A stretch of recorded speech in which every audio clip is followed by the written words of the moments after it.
ఓం వసుదేవసుతం దేవం కంసచాణూరమర్ధనం దేవకీ పరమానందం కృష్ణం వందే జగద్గురుం. ఓం శ్రీ రాధాకృష్ణాభ్యాం నమ. కృష్ణం వందే జగద్గురుం, అర్జునం వందే జగదేక వీరం. మనకి ఆ గురుగ్రహం అందరూ కూడా ఏమని చెప్తారంటే, గురుగ్రహం కనుక నీకు బాగున్నట్లయితే నీకు సంచుల కొద్దీ డబ్బులు వస్తాయి, లేకపోతే క్వింటాళ్ళ కొద్దీ బంగారం వస్తుందని చెబుతూ ఉంటారు. మీరు కూడా ఆనందంగా వింటూ ఉంటారు. కానీ గురుగ్రహము ఏ విధమైనటువంటి సంపదలని కూడా మీరు కోరుకున్న రేంజ్లో ఇవ్వదు. మీ నాన్న మీకు ఆస్తి ఇస్తాడు, ఎప్పుడు ఆయన చచ్చిపోయేటప్పుడు ఇస్తాడు. ఆయన బ్రతికుండగా చిన్నప్పుడు నీకు ఒక 100 రూపాయలు, మహా అయితే ఒక 500 డైలీ ఖర్చులకు ఇస్తాడు. ఆ విధంగా గురుగ్రహం ఏం చేస్తుందంటే ముందు నీకు బుద్ధి బలాన్ని ఇస్తుంది. అంతే తప్ప ఇట్లా సొల్లు కబుర్లు చెప్పేటటువంటి పండితులు అవనియండి, సొల్లు కబుర్లు చెప్పేటటువంటి జ్యోతిష్కులు అవనియండి, వీళ్ళని ఎట్టి పరిస్థితుల్లో వీళ్ళని రాహు కబళించినప్పుడు, కలిపురుషుడు దూరేసినప్పుడు అవతల వాళ్ళని ప్రలోభ పెట్టడానికి చెప్తూ ఉంటారు. ఇది గురువు యొక్క పని కాదు. వాళ్ళకే ఫస్ట్ గురువు అనుగ్రహం లేదంటూ ఇలా చెప్తున్నటువంటి వాళ్ళు, అటువంటి వాళ్ళ మాటలు వింటే మీకేం వస్తుంది అనుగ్రహం? కాబట్టి మన దేవతల గురువు అయినటువంటి బృహస్పతి ఎప్పుడూ కూడా మీకు చక్కటి ఆలోచన విధానాన్ని, నిజాయితీని, ఆ తర్వాత చక్కగా మీరు రుజుమార్గంలో వెళ్ళేటటువంటి విధానాన్ని ఇస్తారు. ఇప్పుడు మంగళికి డబ్బులు ఇచ్చారంటూ మంగళిని బ్యాడ్ పాపులర్ చేశారు. ఆమె తీసుకుందో లేదో తర్వాత సంగతి, ఆమె ప్రమేయం ఉందో లేదో తర్వాత సంగతి. ఆమె పేరు చెప్పి మరి డబల్ మీకు డబ్బులు వస్తాయి, సిమెంట్ ఫ్యాక్టరీ కడుతుంది, పబ్బు పెడుతుంది అన్నప్పుడు మీకు బుద్ధి ఉండాలిగా. నేను సిమెంట్ ఫ్యాక్టరీ అంటే అంత ఈజీయా పెట్టడం? అందువలన భూపతి రాజు వెంకటపతి రాజు డాక్టర్ బివి రాజు గారు పెట్టారు రాశి సిమెంట్, విష్ణు సిమెంట్.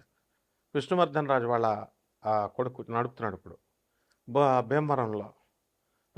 ఆయన ఎంత కష్టాలు పెడితే అది పెట్టారో నేను దగ్గరుండి ఆయన్ని చూశాను.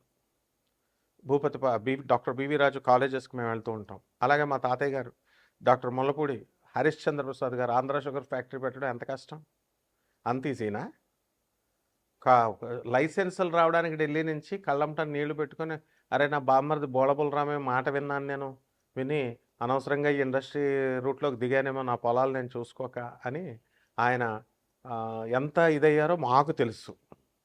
కాబట్టి మరి మీరంతా దురాశకి ఇస్తారు డబ్బులు. దీన్ని రాహు యొక్క ఎఫెక్ట్. అది ఒక పనికిమాలిన జ్యోతిష్కుడు సంచుల కొద్దీ డబ్బులు వస్తాయి, సంచుల కట్ల కొద్దీ బంగారం వస్తుందంటే ఎలా నమ్ముతున్నారా మీరు? కష్టపడాలి, బాగా చదవాలి, మీ అమ్మ చెప్పిన మాట వినాలి. మీ నాన్న నేను పడ్డ కష్టాలు నువ్వు పడకూడదురా అని చెప్పేసి పాపం నేను బిజినెస్లో చిన్న చిన్న అబద్ధాలు, చిన్న చిన్న మోసాలు చేసి నేను కుటుంబ పోషణ చేయాల్సిన దుస్థితి మా నాన్న మాట నేను వినకపోవడం వల్ల నాకు ఈ పరిస్థితి వచ్చింది. నువ్వు ఆ పరిస్థితి తెచ్చుకోక నాయన, చదువుకోరా బాబు అని చెప్తాడు. అంతేకాని నువ్వు వేసుకొచ్చాయి, బ్యాంకులు దోపిడీ చేసుకొచ్చాయి, ఈ దొంగిలించుకొచ్చాయి అని ఏ తండ్రి చెప్పడు. కాబట్టి ఇదంతా కూడా ఆ గురువు పక్కన రాహుగాళ్ళు ఇలాంటి వాళ్ళు ఉంటారన్నమాట. వాళ్ళే ఈ కపట జ్యోతిష్కులు, కపట గురువులు అన్నమాట. ఎవరైనా సరే స్వామి వివేకానంద అది ఫాలో అవుతారా? స్వామి వివేకానంద ఎప్పుడైనా ఇలా చెప్పాడా మీకు? రామకృష్ణ పరమహంస, స్వామి వివేకానంద, ప్రభాత్ రంజన్ సర్కార్, ఆ తర్వాత చక్కగా మన ఆదిశంకరాచార్యులు వారు, రామానుజాచార్యులు వారు, రమణ మహర్షులు వారు ఎప్పుడన్నా ఇలా చెప్పారా? మరి ఇప్పుడున్న స్వామీజీలు నా దగ్గరికి వచ్చేయి, పూజ చేసుకో, కోట్లు వచ్చేస్తాయి, గోశాల పెట్టా, నీకు మోక్షం డైరెక్ట్ ఇచ్చేస్తా, ఈ ప్రవచనకారులు ఇలా చెప్పేటటువంటి వాళ్ళు. లేకపోతే గోశాల అంటాడు ఒకడేమో గుళ్ళు కట్టానంటాడు, ఒకడు కాశీలో పెట్టానంటాడు. ఉన్న స్వామి వివేకానంద అనాథ శరణాలయాల్లో, ఈ యొక్క ఆర్ఫనేజెస్లో, ఓల్డేజ్ హోమ్లకు మీరు ఇవ్వచ్చు కదా. ఉన్న వాటికి ఇవ్వరు వీళ్ళు కొత్తగా పెడతారు వీళ్ళ బ్రాండ్తో, పనికి మాలిన వాళ్ళు. కాబట్టి స్వామి వివేకానంద ఇటువంటి జగద్గురువుల యొక్క ఆశీస్సులను తీసుకొస్తుందన్నమాట ఈ గురుగ్రహం. కాబట్టి మనకి కోటాను కోట్లు కావాలి, దురాశతో వెళ్ళేటటువంటి వాడు ఎప్పుడూ బాగుపడ్డు. రజనీకాంత్ ఏ సినిమాలో చెప్తాడు? నరసింహ, నీది కాంతి నీ దగ్గరికి రాదు, నీదైంది నిన్ను వదిలి ఎప్పటికీ పోదు. నువ్వు ప్రయత్నించకపోయినా నీ దగ్గరికే వస్తుంది. ఇది సిద్ధాంతం నరసింహ. కాబట్టి చక్కగా ఆ గురుగ్రహం మనకి 19వ తారీఖు ఏప్రిల్ నెలలో స్వక్షేత్రగతుడు అవుతున్నాడు శుక్రగ్రహం. అలాగే మనకి ఈ యొక్క గురుడు కర్కాటక రాశిలోకి 2 జూన్ తర్వాత రాబోతున్నాడు. 31 అక్టోబర్ 2026 వరకు కూడా మనకి ఈ యొక్క కర్కాటక రాశిలో ఉండడం జరుగుతుంది. ఆ తర్వాత సింహరాశిలోకి ప్రవేశం చేస్తాడు 31వ తేదీ అక్టోబర్ నెల 2026 సంవత్సరం నుంచి. అలాగే ఈ యొక్క బుధగ్రహాన్ని మనం చూసుకున్నప్పుడు మనకి బుధగ్రహము 30 ఏప్రిల్ 2026 సంవత్సరం తర్వాత ఈ యొక్క బుధుడు మేషరాశి ప్రవేశం చేస్తాడు. అలాగే ఈ యొక్క కుజగ్రహాన్ని కనుక మనం చూసుకున్నప్పుడు మనకి కుజుడు చక్కగా మే 11వ తేదీ 5వ నెలలో మనకి కుజుడు మేషరాశిలోకి ప్రవేశిస్తాడు. అంతవరకు మీనరాశిలో 2 ఏప్రిల్ నుంచి ఉన్నాడు 2026 సంవత్సరంలో. ఈ విధమైనటువంటి గ్రహ మార్పుల వలన, ముఖ్యంగా ఈ యొక్క గురుడు శుక్ర గ్రహాల మార్పుల వలన, అలాగే ఈ కుజ బుధ గ్రహాల మార్పుల వలన, ముఖ్యంగా ఈ గురుగ్రహ సంచారం వలన మన 12 రాశుల వారికి కూడా ఏ ఏ రిజల్ట్స్ని ఇస్తుంది ఒక్కొక్క రాశి వారిగా మనం చెప్పుకుందాం. ఇవన్నీ కూడా గోచార రీత్యా మనం చెప్పేటటువంటి ఫలితాలు కోటాను కోట్ల మందికి. మరి విడివిడిగా మీరు తెలుసుకోవాలనుకుంటే మీ వ్యక్తిగత జాతకాలు చూసినప్పుడు మాత్రమే తెలుస్తుంది. కాబట్టి ఎవరైతే సీరియస్గా ఉన్నటువంటి వాళ్ళు, సీరియస్గా డెవలప్ అవ్వాలనుకునేటటువంటి వాళ్ళు, అంతేగాని గ్రీడీగా కాదు.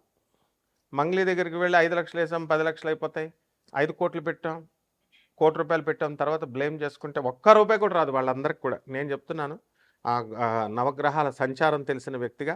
ఇప్పుడు కేసులు పెట్టారు, ఇవన్నీ చేసుకుంటున్నారు కదా, వాళ్ళు చూడండి, ఆ కేసులో ఒక్క బాధితుడికి కూడా ఒక్క రూపాయి కూడా రాదు. విజయ్ మాల్వియా కొన్ని వేల కోట్లు ఎత్తుకుపోయాడు, వచ్చినాయా?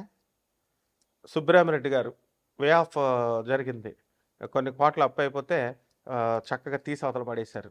ప్రభుత్వ విధానాలు అలా ఉంటాయి, బ్యాంకు విధానాలు. అదే పేదవాడికి చేస్తే ఇండ్ల మీదకి వస్తారు, పడతారు. సో లీగల్ సెల్స్ ఉంటాయి. 200 దేశాల్లో ఆశ్రమాలు ఉన్నటువంటి ఆనంద మార్గ ఆశ్రమానికి ఇంటర్నేషనల్ కోఆర్డినేటర్ నేను. సిబిఐ కొల్యూడయ్యి కొంతమంది కపట ఆర్జీ శ్రీవాత్సవ ఐజీ కొల్యూడయ్యి కరప్ట్ అయ్యి ఆనాటి ఇందిరాగాంధీ 19 ఎమర్జెన్సీ సమయంలో మా గురువు గారిని సిబిఐ అరెస్ట్ చేసినప్పుడు అతను పాయిజన్ ఇచ్చారు, మామూలు మనిషి అనుకొని విషం తాగాడు, విషం ఇచ్చారు. బ్రతికిన తర్వాత బెత్తరపోయారు. బెత్తరపోయిన తర్వాత ఆయన సాక్షాత్తు శివసంభూతుడని తెలుసుకొని అదే ఐజీ శ్రీవాత్సవ ఆయన పాదాల మీద పడి క్షమాపణ అడిగి ఈ రోజున మాకు ఆనంద్ నగర్ జార్ఖండ్లో Singhbhum first land escape on the earth అని అక్కడ ఆయన సన్యాస దీక్ష తీసుకున్నాడు మా గురుగారి దగ్గర. ఇప్పుడు కూడా సర్వ్ చేసుకుంటున్నాడు. సో సింగభూమి జార్ఖండే first land escape on the earth geological survey of India geological evidences ఉండగా, అలాగే ఎన్జిఆర్ఐ ఇవన్నీ కూడా సెంట్రల్ గవర్నమెంట్ ఎవిడెన్సెస్ ఉండగా బుద్ధి లేదా ప్రవచనకారులకి? బుద్ధి లేదా మీకు అందరికీ చెప్పేటటువంటి వాళ్ళు యూట్యూబ్కి మైథలాజికల్ స్టోరీ లాగా చెప్తారు. ఏది ఈ యొక్క ఏమిటది కల్కి పుడతాడు, ఏమిటి ఆ ప్లేస్ ఏమిటి? కల్కి పుడతాడు శంబాలా నగరం, రిపీట్, కల్కి పుడతాడు అది శంబాలా నగరం అని ఒక మైథలాజికల్ స్టోరీలాగా అదేదో ఎక్కడో ఉంటుంది, అది హిమాలయ పర్వతాల తర్వాత ఎక్కడో ఉంటుంది, మానవులు వెళ్ళలేరు. ఏంటి సొల్లు కబుర్లు? చెప్పాను నేను. First land escape on the earth Singhbhum, refer చేసుకోండి గూగుల్లో. జార్ఖండ్ ఇండియా అది భూభాగం అని చెప్పి జియోలాజికల్ ఎవిడెన్సెస్ చెప్తుంటే మళ్ళీ మీరు ఇది చేస్తున్నారు. ఏం do you want me to file the cases against all such YouTubers? ఎందుకు చరిత్రను మారుస్తున్నారు మీరు? అలాగే రాముడు అయోధ్యలోనే పుట్టాడు. మైథలాజికల్ స్టోరీ రామాయణం కావ్యం అని చెప్పడానికి మీకు ఎవరిచ్చారు అధికారం? మరి పని పట్టలేక అయోధ్యలో రామాలయం కట్టారు, పని పట్టలేక భక్తులందరూ రాముల వారి దగ్గరికి వెళ్తున్నారు. అలాగే మధురాలో కృష్ణుడు పుట్టాడు, దట్స్ ఆల్. మళ్ళీ కృష్ణుడు మైథలాజికల్ స్టోరీ భాగవతం అబద్ధం, భగవద్గీత అబద్ధం అంటూ కొంతమంది యూట్యూబర్లు రా మీరంతా. యూట్యూబర్లు మీరు ఉపాసకులు అవుతారా? మీరు భక్తులు అవుతారా? స్వామి వివేకానంద శిష్యులా మీరు? గురు పరంపర నుంచి వచ్చినటువంటి వాడిని నేను చెప్తున్నాను. రాముడు గురువు, రాముడు అయోధ్యలోనే పుట్టాడు, అదే సాకేతం. మధురలో కృష్ణుడు పుట్టాడు, అదే గోలోకం. రామాయణం అనేటటువంటిది కల్పితం కాదు, భాగవతం అనేటటువంటిది కల్పితం కాదు, కురుక్షేత్రం అనేటటువంటిది కల్పితం కాదు. యక్షిణీల గురించి మీకేం తెలుసురా? యక్షిణీల గురించి చెప్తున్నారు ఒక ఆర్గనైజ్డ్గా, ఒక గౌరవప్రదంగా. నేను చెప్పుకొస్తే వేరే ఛానల్ వాళ్ళు వేరే గొట్టంగాళ్ళని, చిన్న చిన్న వాళ్ళని పెట్టి యక్షిణీలు గురించి మీకు తెలిసినట్టు చెప్తున్నారు. మీరు ఉపాసన చేయలేదంటూనే మీకేం తెలుసు అసలు? ఎందుకు? How do you degrade the Hindu goddesses? So ఇవన్నీ కూడా మీరు చెప్పడం వల్ల, ఈ దురాశాపరులైనటువంటి ఈ జనం చూడడం వల్ల ఏమవుతుందంటే ఈ యొక్క మీకు రిజల్ట్స్ రావు. గురుగ్రహం చేసేది అదే నిజమైనటువంటి జ్ఞానాన్ని చెప్పడం. గురు పరంపర అంటే ఆజ్ఞాపించాలా? గురువు ఆదేశ్, గురు దత్తాత్రేయుడు ఆదేశిస్తాడు. It is an order. ఆదిశంకరాచార్యుల ఆది గురువు ఏమంటాడు? నా గురోరధికం, నా గురోరధికం, నా గురోరధికం ఇది శివ శాసనత. శివుడు శాసించాడు. ఇదేమన్నా రాజకీయ నాయకుళ్ళు, సీఎంలు, పిఎంలు అనుకుంటున్నారు చెప్పడానికి? దిస్ ఇస్ ఆర్డర్, గురువు ఆర్డర్. కాబట్టి ఇక నుంచి ఎటువంటి మైథలాజికల్ స్టోరీస్ లాగా ఎవరు కూడా చెప్పకూడదు.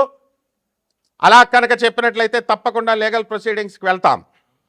ఇదే గురుగ్రహం చేసేటటువంటిది. అంతేగాని బస్తాలు బస్తాలు డబ్బులు మీకు ఇచ్చేది, బస్తాలు బస్తాలు మీకు డబ్బుల్ని ఇవ్వదు.